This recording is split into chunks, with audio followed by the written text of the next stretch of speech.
ও আল্লাহ, ইন্নী কুনতু মিনাজ জালিমিন, আমি জালিমিনদের খাতার মধ্যে নিজের নামটা উঠাইলাম। দুনিয়ার কোনো ব্যক্তি এই বিপদ থেকে আমারে বাঁচাইতে পারে না, দুনিয়ার কোনো ব্যক্তি এই মুসিবত থেকে আমাকে বাঁচাইতে পারে না। মাছের পেটে যাইয়াও ইউনুস নবী আমার মাওলারে ভুলে যায় না।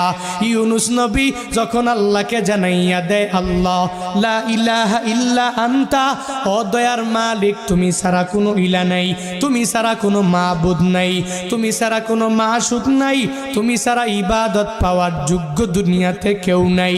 যখন ও ইউনুস নবী আমার ওই মাছের পেটের মধ্যে সিজদার মধ্যে পড়িয়া আল্লাহকে পুত পবিত্র বলে, আল্লাহ ছাড়া মাবুদ নাই এই বলে যখনই ঘোষণা দিয়া দেয় আর নিজের ব্যাপারে আল্লাহর দরবারে জানাইয়া দেয়, ও মালিক আমার ঠিক হয় নাই, নিজের